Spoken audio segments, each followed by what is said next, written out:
আসসালামু আলাইকুম, সবাই কেমন আছেন? আশা করছি সবাই ভালো আছেন। আমার ছেলে শুধু ফোনে বলে যে আমি বড় আম্মার বাসায় যাব, বড় আম্মার বাসায় যাব। নানু নানু যখন বড় আম্মার বাসায় যায় তখন শুধু বলে তোমরা একা একাই গেলে, আমাকে নিয়ে গেলে না। এই তো ফাইনালি সে বড় আম্মার বাসায় আসছে। আর এই হচ্ছে ওর আন্টি, মানে ওর খালা আর মামার সাথে খেলা করতেছে। এই লাল পেনালাটা হচ্ছে আমার মামাতো ভাই, আর হচ্ছে এই নেভি ব্লু কালারের গেঞ্জি ওইটা হচ্ছে মামাতো বোন। আর ওদের সাথে খেলা করতেছে। ওরা প্রায় ওর সমবয়সী, আর এর জন্য ভালোই মিল হয়েছে।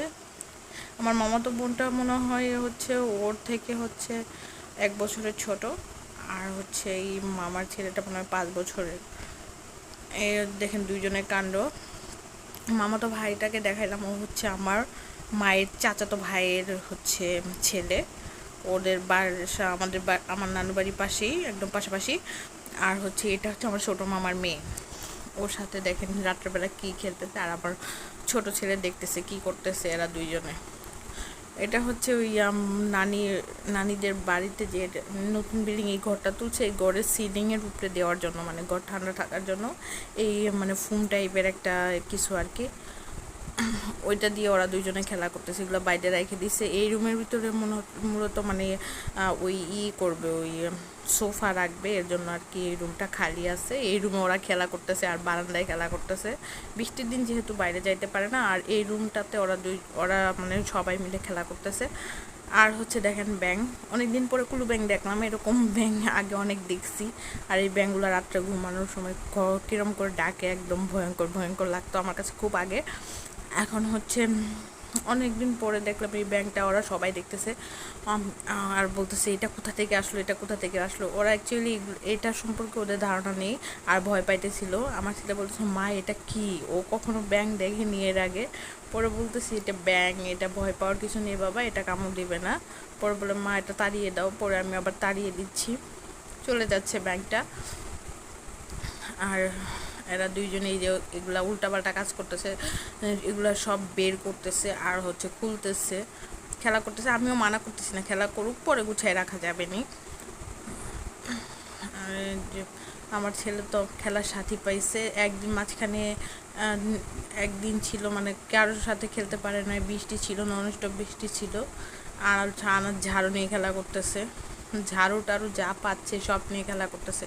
আর ঠান্ডার দিন প্রচুর মানে, যাই হোক আমরা যেহেতু কালকে চলে যাব, আর হচ্ছে এই তো দেখতে দেখতে সকাল হয়ে গেছে, আমরা চলে আসতেছি। আমার ছোট ভাই ঢাকা থেকে চলে আসতেছে, যেহেতু 2 দিন পরে ঈদ, আর থাকা সম্ভব হলো না। আমরা মানে বাসায় চলে যাইতেছি। আর তহা হচ্ছে দেখেন এই যে অটোতে বসে আইসক্রিম খাচ্ছে, ও আর আইসক্রিম কিনে দিতেই হবে। অনেক কান্নাকাটি, আমাকে দোকানে নিয়ে যাও। সামনে মুড়ে একটা দোকান ছিল, দোকানে যে আইসক্রিম ধরে বসছে। এই ঠান্ডা দিনে আইসক্রিম খাচ্ছে, আমার খুব ভয় লাগে। ও আইসক্রিম খাইলে ওর জ্বর উঠে যায়।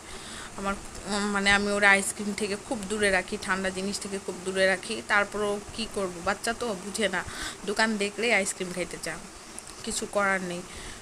এখন যদি না দেই তাহলে সারাটা রাস্তা কান্না করে আসবে, আর হচ্ছে অনেক ডিস্টার্ব করবে, এজন্যই দেওয়া হয়েছে। আর গাড়ির ভিতরে যারা ছিল ওরা বলতেছে আইসক্রিম, বাচ্চাকে আইসক্রিম খাওয়াচ্ছেন, কিন্তু বাচ্চা ঠান্ডা লাগতে পারে।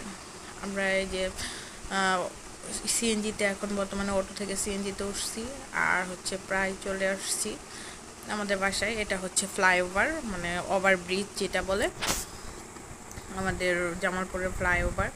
ফ্লাইওভার থেকে নামতেছিলাম আর আমি ভিডিও করতেছিলাম। ফ্লাইওভার মানে আমি এ পর্যন্ত 3বার উঠছি, মানে আমার তো সেরকম আশা হয় না। যখন আমি যশোর যাই তখন দেখি এটা কাজ চলতেছে, এখন আবার দেখি কমপ্লিট হয়ে গেছে, কাজ কমপ্লিট হয়ে গেছে। তারপরে হচ্ছে এখন গাড়িগুলো প্রচুর এখানে চলাচল করে। আর হচ্ছে যে দেখেন এগুলো সব আমার কলেজ, এখানে এই ফ্লাইওভারের নিচে আমার কলেজটা পড়ে গেছে। আমি এখানে মহিলা কলেজে পড়ালেখা করছি, মানে জামালপুর মহিলা কলেজের স্টুডেন্ট আমি। আর আমি অনেক মিস করতেছিলাম কলেজটা, দেখতেছিলাম কলেজটা গেট চেঞ্জ করে ফেলছে, সব কিছু এভরিথিং চেঞ্জ করে ফেলছে। আর এই যে দেখতে দেখতে আমাদের বাসার কাছে প্রায় চলে আসছি। এখন এই যে এই মোড়টা ঘুরলেই আমাদের বাসা, আমাদের বাসায় চলে আসছি যেহেতু। আর আর হচ্ছে তহা বলতেছিল মামা কি চলে আসছে, মামার জন্য খুব পাগল, মামা কখন আসবে, মামা কখন আসবে, এরকম মানে পাগল বানিয়ে ফেলতেছে। সবাই ভালো থাকবেন, সুস্থ থাকবেন, আর আমরা একটু পরে নেমে যাব। আল্লাহ হাফেজ।